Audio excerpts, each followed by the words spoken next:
Oh, all right. Hi, everyone. Uh, yeah, I'm Jackie. Thank you for the short introduction, Kat. So right now I'm a project manager at 80 Instruments, and a few of the big projects that I've been working on recently are the Anatomy Collection and the Understand Your Physiology Collection. So before I was a project manager, I was working on the content team, developing content. And then before that, I was teaching physiology at the University of Otago. So I was a teaching fellow there, and I was mainly teaching into labs and also doing some tutorial work. At the moment, my biggest project is Lte Sensors, and because this is my big project, I'm going to talk a little bit about it. So what the sensors are, how you use them, why they might be interesting to you. But I don't want it to just be a sales pitch or anything like that. So I want to make it relevant to you. So I want to talk about how labs have changed this year, um, and how Lte and Lte Sensors might provide some solutions or fit within that new educational landscape. So firstly, a little bit of background on why we made Lte Sensors in the first place. So this quote here is one of the company's top challenges. So it is to empower life science educators to connect across traditional and future teaching methods in one ideal platform. In the context of Lte Sensors, we wanted to create one complete lab solution. So that means integrating content, hardware and software into one ideal platform, so that you've got, an integrated lab experience. So a bit of feedback about what customers wanted for data acquisition is this. So we have heard that people want something that's affordable. So student numbers are growing, but the available funds to support those students aren't necessarily growing at the same rate. Customers wanted greater flexibility in use case. So this is especially true during COVID right now, where you might need to transition between face-to-face and remote learning, or just in general, lab spaces are quite expensive and difficult to maintain. And so you might be, some institutions might be lacking in available lab spaces. And so having something that can be a bit more flexible in its use case so that you're not tied to one big lab, that's going to be useful. In terms of students that are just starting out with data acquisition, the solution or the hardware that they use needs to be intuitive and really easy to use, nice and simple. And educators are looking for that authentic lab experience. So that means students record their own data, they can analyze their own data, and so therefore it's relevant to themselves. So what are Lte sensors?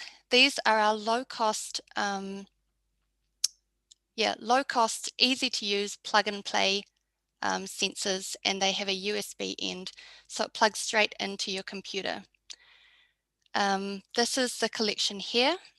So a lot of you will be familiar with a Powerlab, and a Powerlab is that grey box where you plug transducers into the Powerlab, and it acts as this interface between the transducers and the computer and allows you to record data and analyze it. Well, analyze it in Lte or some other software platform. That Powerlab is involved in amplifying the signal and filtering out noise. But with these sensors, we've kind of bypassed this a little bit. So you can see that each of these has a USB end, and within that USB end is a little, is some circuitry that helps to amplify the signal, and then filtering of noise has been worked into the software. So overall, you need less equipment to run these things. We are estimating a release around mid-November. So by a release date, this means that you can start ordering these things, but just keep in mind that we won't be shipping until mid-January. So that's, a while away. It's a lead time of about 2 months. So there are 8 sensors in the first first bit of the collection that we're going to release, so in November. So these sensors are the biopotential, which records the ECG, EMG, EOG, and EEG. We've got the finger pulse for heart rate measurements and pulse, tendon hammer for reflex measurements, grip force for measuring experiments in muscle fatigue and grip strength, the respiratory belt for respiratory rate, skin temperature probe for measuring skin surface temperature, cardio microphone for heart sounds, and the blood pressure cuff for measuring blood pressure measurements. Okay, so why are these sensors valuable? Or what value could it bring to you? Yeah, so like I said before, they're really easy to use. You simply plug it into the computer and use it. Together, it's an integrated lab solution. So together, Lte and Lte Sensors has content, software, and hardware combined into one lab package. Because you don't need to use a Powerlab with this equipment, there's less equipment overall, so it's a little bit more portable and flexible. This means that it opens up the possibility for data acquisition in different locations.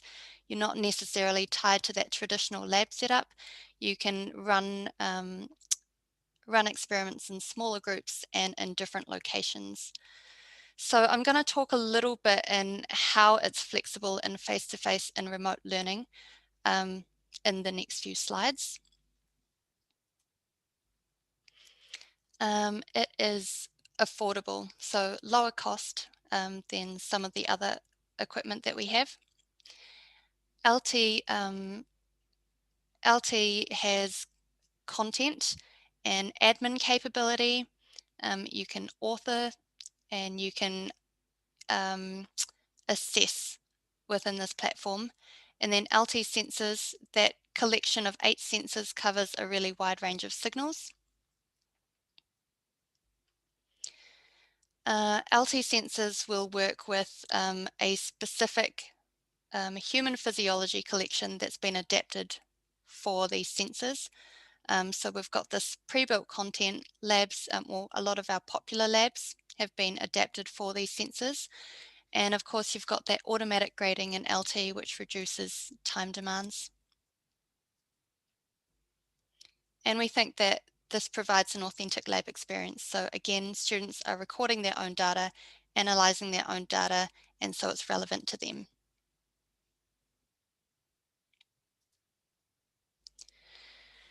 Okay, so I know that a lot of you will be Powerlab users. I want to reassure you that there is still a space for Powerlab out there. But just in case you're wondering what the difference is between Lte Sensors and Powerlab, here's a nice table to compare the two. So we'll start with the Powerlab. We've got this Powerlab interface, which is a box that acts as that join between the computer and the transducers. So you plug the transducers into the Powerlab, that feeds into the computer, and then you can record your own data and then analyze it within Lte or LabStation or whatever it is that you use. This is in contrast to Lte Sensors, which plug directly into a laptop or desktop computer via a USB. We are viewing Powerlab as our advanced option, so it's for preparing students for research and data acquisition. It's compatible with a lot of different things, so Lte, LabChart, Lightning, and LabStation. And it's also, because it's compatible with all of these different things, there is a greater authoring capability. So specifically, authors can create their own settings files. They can take the settings files that have been provided in labs and modify them so they can remove components that they don't want anymore or add components. And there's also a larger content offering. So Powerlab, you've got the human physiology collection plus exercise physiology, psychophysiology, neuroscience, biology, and more. But if we look at Lte Sensors, Lte Sensors is a great entry-level option, so students that are only just getting used to data acquisition. Upon release, it is, well, no, not upon release, but just overall, it is available in LT only. Okay, so Lte Sensors is limited to LT, and upon release, you've only got access to these preset settings files. So settings files that the content team have created and are available in the labs themselves.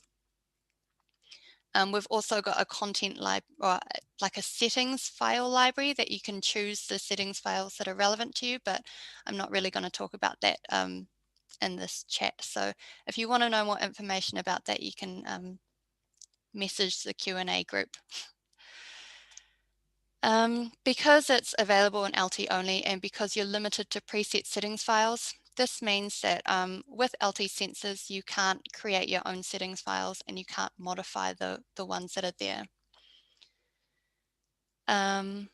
Content.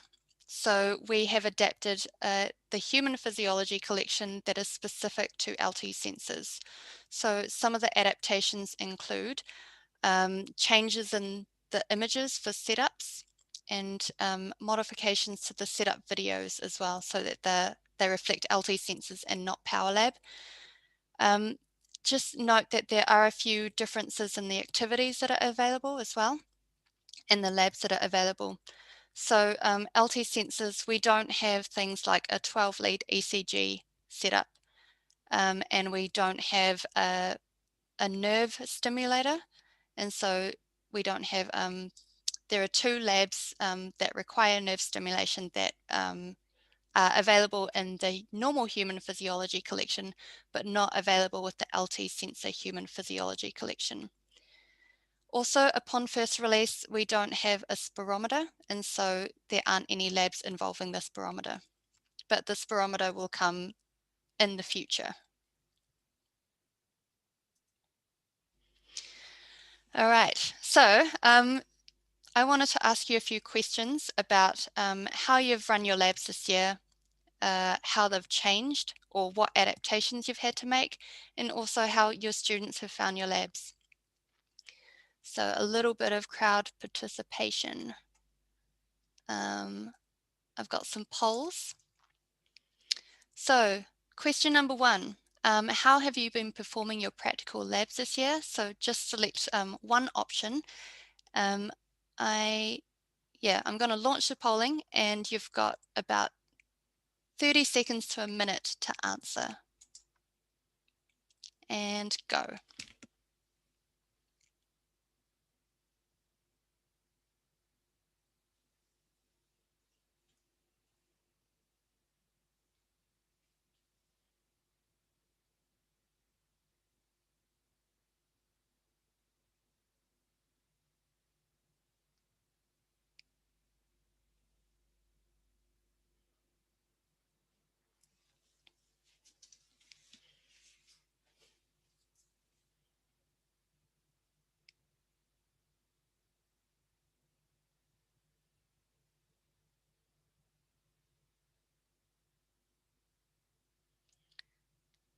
So we've got a few more people that still need to vote.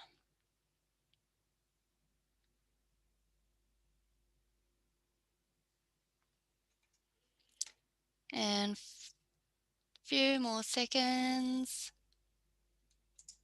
Done. Okay, I'm not sure why there are different colors. I guess the red means that with most people are using virtual labs. I think that's what it means. Okay, this is the first time that I've used polls in Zoom, so I'm not really sure how it works. But okay, so some of you students have been performing the labs in smaller groups. Some have removed labs from the curriculum or having students complete the lab from home. No one has continued to run labs normally. A lot of you have turned to virtual labs or a mix. Oh, interesting. Great. Okay. So question number 2, what changes have you made to your labs as a result of the change that you chose before? So this is multiple choice. You can choose several options. And go.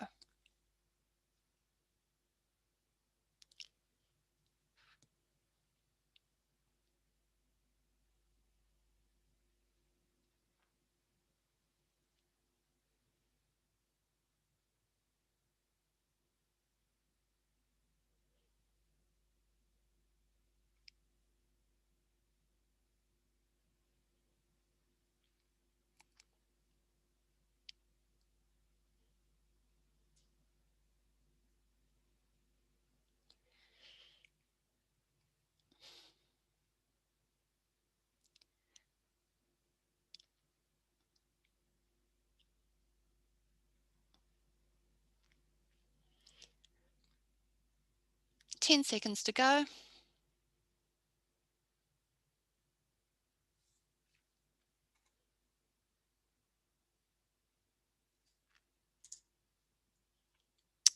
All right, so most people have been recording videos to help with instruction. That's awesome. Some of you have had to adjust the length of time that a lab takes to complete. Remove activities from labs or replace activities. Lots of live video calls. I hear that a lot of people are experiencing Zoom fatigue and wearing PPE. All right, okay, so lots of changes. Third question, in this transition from traditional to remote learning, what have students struggled with the most? So try and choose your top 3, otherwise it might be all of them.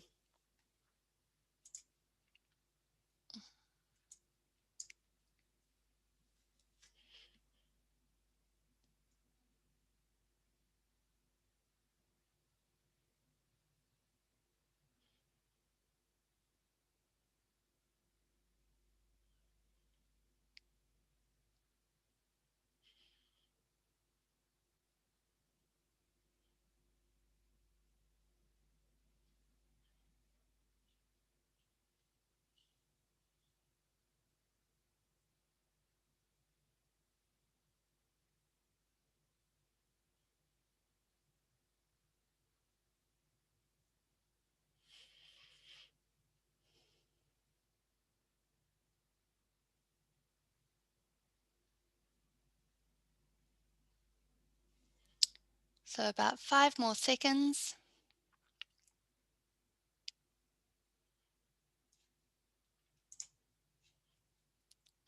All right, cool.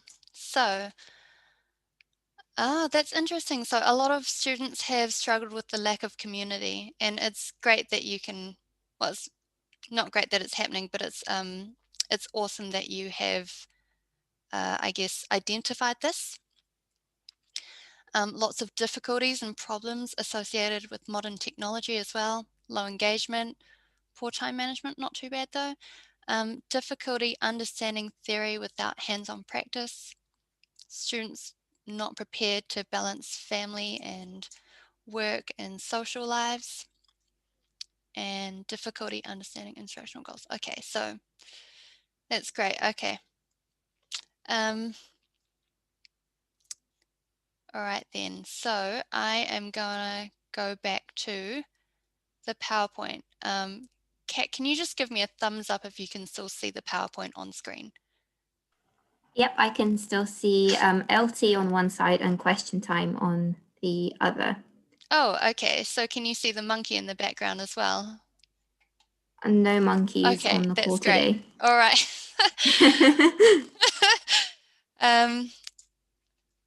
Excellent. Okay, back to the PowerPoint. So I wanted to, after those questions, I want to invite you to think about this teaching scenario that's probably very, very common to a lot of you.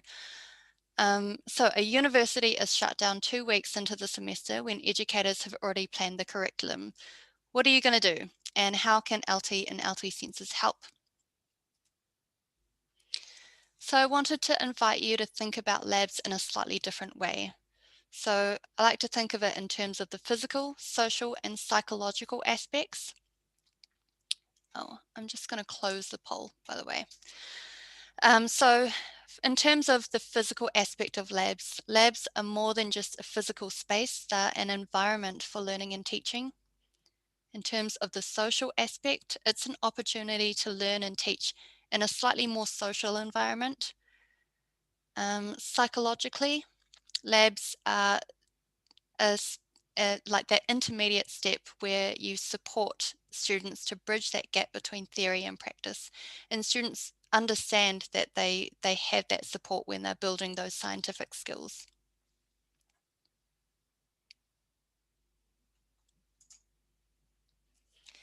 So to elaborate on this a little bit more, what do I mean by the physical aspects of a lab? So if you're a student, A lab presents not only just a physical space, but it's an alternative to the conventional classroom. Think about things like the furniture and lighting and air quality and decor. So labs often have nice clean lines and uncluttered tables. If you look at the walls, there are bright posters around the room and models that you can interact with and touch. Um, in terms of equipment and resources and technology, everything that you need to perform those activities and to build those scientific skills are in one space. Like, for example, all of the equipment that you need is presented on a tray in front of you, or it is arranged at different stations around the room. And even those stations are arranged in a way that allows for efficient movement around the room, or efficient um, or for students to efficiently complete their activities. There are also set safety and hygiene practices, so maybe safety signs around the room, and also just even like wearing the lab coat. These all add to that physical environment. If you are an educator, you can show up 15 minutes before you are to teach the lab, and you know that the lab technicians have already set everything up for you. So all of the equipment, resources, and technology, it's organized in a student-friendly way. You can focus your energy on interacting with students and building rapport and sharing anecdotes and having conversations, rather than trying to think about how to set the lab up and how it can be efficiently run. Right, so if we go back to that teaching scenario before, you've been shut down 2 weeks into semester once your curriculum's already set out. So your initial problem is, how do you get the necessary resources to students so that you can continue running those labs? Let's say you've got Lte and you've got Lte sensors. So you can run this in a traditional lab setup. If you were to do that, then the Lte sensors would just be in front of the students in the lab space, and they'd just use it as they would normally. However, if you suddenly had to account for social distancing, Lte is accessible anywhere with an internet connection, and Lte sensors are pretty lightweight and they're portable, which means that they're a bit more flexible in the way that they can be used. So examples of how you could use this include separating students into smaller lab spaces or groups. Let's say you can't actually run a lab with 96 students in a room anymore. You might have to run groups of 10 students through a lab at a time, and you can set this up in little classrooms or something to reduce the amount of social interaction. You could also allow students to take sensors home to complete labs. Or alternatively, you could have one set of sensors between a group, let's say of 6 students that are in a similar geographical location. So the idea there would be that one student uses the Lte sensors, they record their own data, they analyze their own data, and then they drop that equipment to the next student. And so eventually everyone gets a turn. If you really didn't have time to set up any actual data acquisition, Lte has example data, which is great because that's kind of like your safety net. If you can't actually run any data acquisition labs, you can always fall back on this example data. So the takeaway here is that Lte provides a little bit of security during this very hectic time in education, when you might need to transition between face-to-face and remote learning. Okay, so now you've got your labs set up, you've got all of these new e-learning tools to help you run the labs remotely, but students are reporting feeling overwhelmed, and you're finding it really overwhelming as an educator as well. You spend heaps and heaps of time on Zoom and you don't get any social interaction back. So how can Lte and Lte sensors help you now, so in the short term versus later? So now, or in the short term, You've got a bit of flexibility in how you want to set up the lab, which is great, but you're also maintaining that authentic lab experience. So authentic lab experience meaning students can still record their own data and analyze their own data, and it's relevant to themselves. Lte is very intuitive to use with a modern interface, and so are Lte Sensors as well. Just plug and play. The fact that these two things are very easy to use means that there's less cognitive load on students to try and learn these new tools. Like I said before, we've got the human physiology collection and these pre-made labs that can be used at the get-go. So this is going to reduce time demands in developing a new curriculum. So this includes setup videos, step-by-step instructions, example data, and also integrated question feedback. And these things are going to be really important, especially if you're not there to actually guide students through a lab. So authoring, it's very easy to author within Lte. Let's say that you used one of our Lte labs and it usually took you 3 hours. It's very easy to remove some labs if you needed to focus on just a few key concepts. And I think a few of you have done that. I think in the poll that we ran before, you mentioned altering your labs or maybe making the labs a little bit shorter.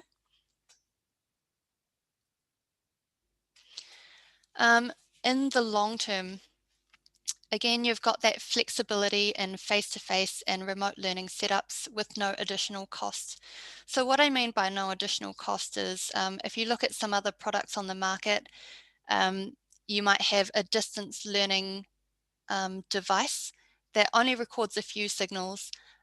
It's handy because you can use it fully from home, but it's not something that you would necessarily want to use when you go back to face-to-face teaching. So there's a cost associated with it that you can't use in both face-to-face and remote learning setups. With Lte Sensors, you can use it in both.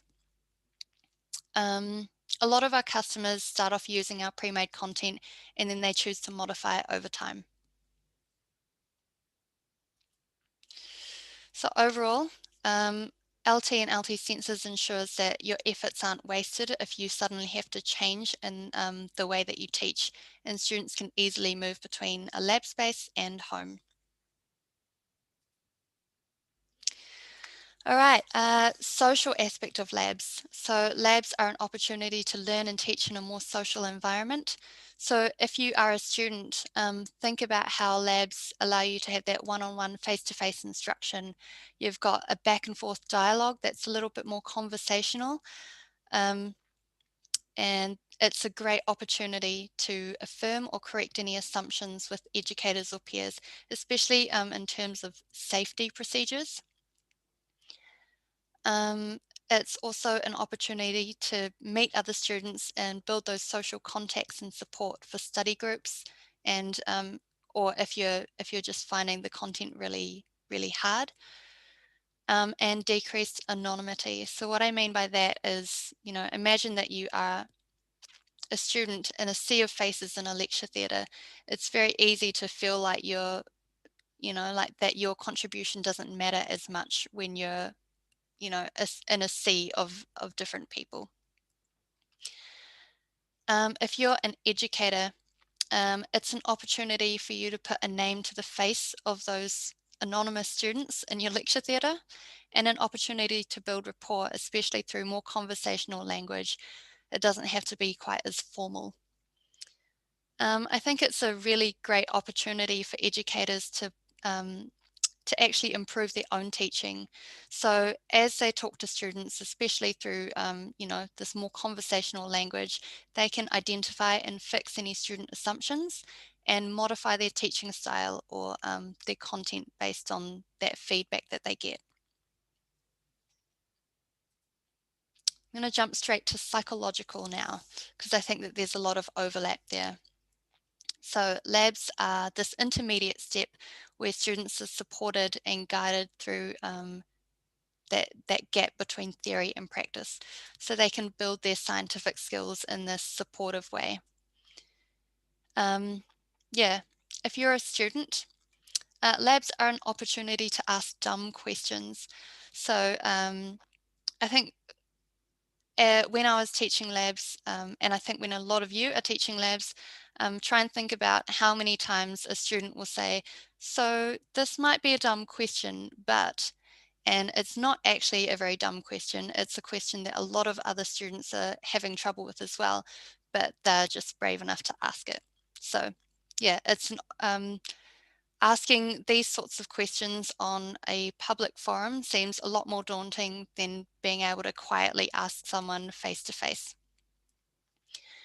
The fact that a lab is a space that is run at a set time, it means that students know that they can go to that space, they're motivated to complete the task within that time, and then they know that they can tick that off their list of things to do once that's done. And of course, there's active engagement through hands-on activities. If you are an educator, labs are an opportunity to assess whether students are engaged with the material and get feedback on your own performance. So remember that a lot of our communication is nonverbal. This is probably why, you know, a lot of you may be struggling with Zoom. So through Zoom, you can't pick up on facial expressions and gestures and body language quite as easily, and a lot of our communication is that. And also, I think that you gain a lot of motivation and energy as you interact with students as well. All right, so I'm running a little bit behind on time. I only have a few more slides left. So back to this teaching scenario, you've been shut down 2 weeks into semester. How does this relate to the social and psychological aspects? So firstly, can students continue to do their group work and communicate if they have to socially distance from each other? So here is a little workaround on how you can do some remote group work. It involves using Zoom or Microsoft Teams. So it's a pretty simple concept, but essentially you get students to form groups, but they're all working remotely from their own device at home.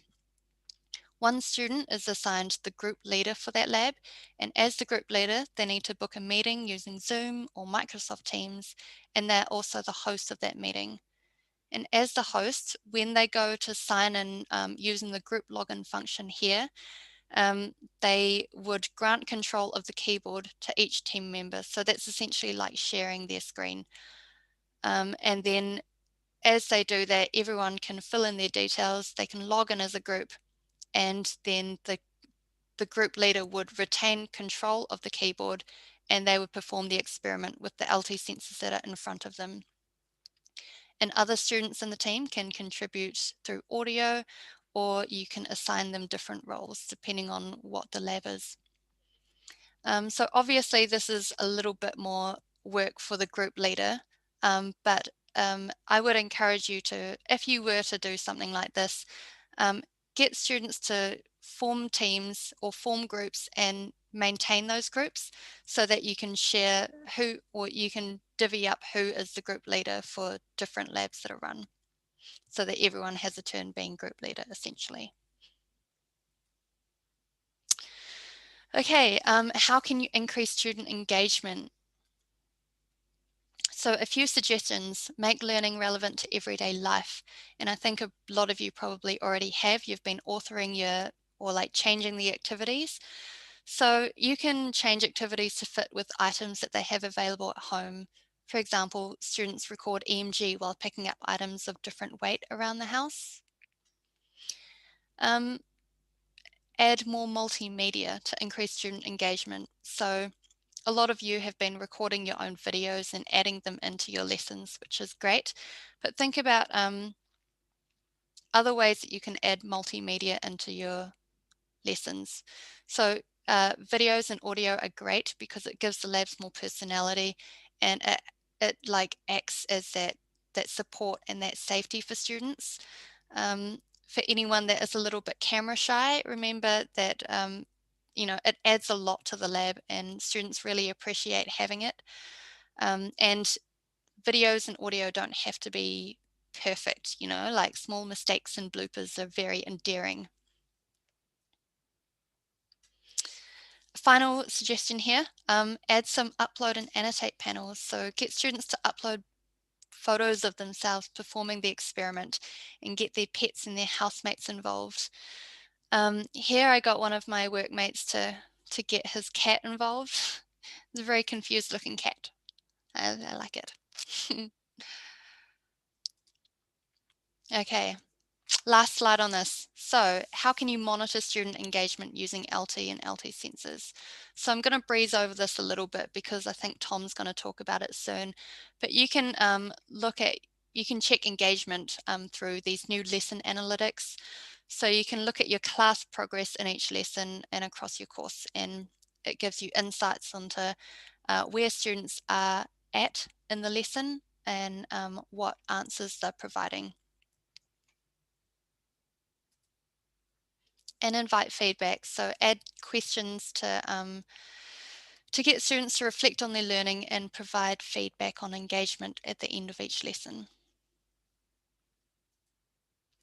Okay, so I'm sorry that I went a little bit over time. This is my summary here. So physical, social, and psychological aspects of labs can all be targeted using Lte and Lte Sensors. Okay, so sorry, I've gone very over time, but I was wondering, does anyone have any questions? If anyone would like to ask a question verbally, just feel free to use the raise hand function and we can help you unmute yourself if you would like. Hey Jacqui, there's a good question from Darren about using multiple sensors in the same lesson at the same time. I just wondered if you could maybe answer that live, please. Okay. I don't think that there is like, I don't know if there is a maximum number of sensors that you can use, but at the very start, you're going to be limited to preset settings files. So I don't think that there'd be any more than 3 sensors used at a time in any of our labs that we have available. Yeah, but you can use several sensors at once.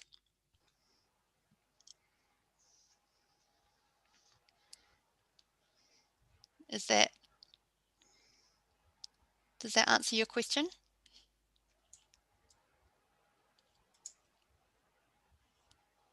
Okay. Yeah, I'm happy to, can you hear me? Yeah. This is Amy. Hi, everyone. Darren, you had asked in that question, for example, using the blood pressure cuff and the cardio mic together. So yes, you would be able to record both of those at the same time. So much like our existing blood pressure lesson, those would be able to be used in conjunction together.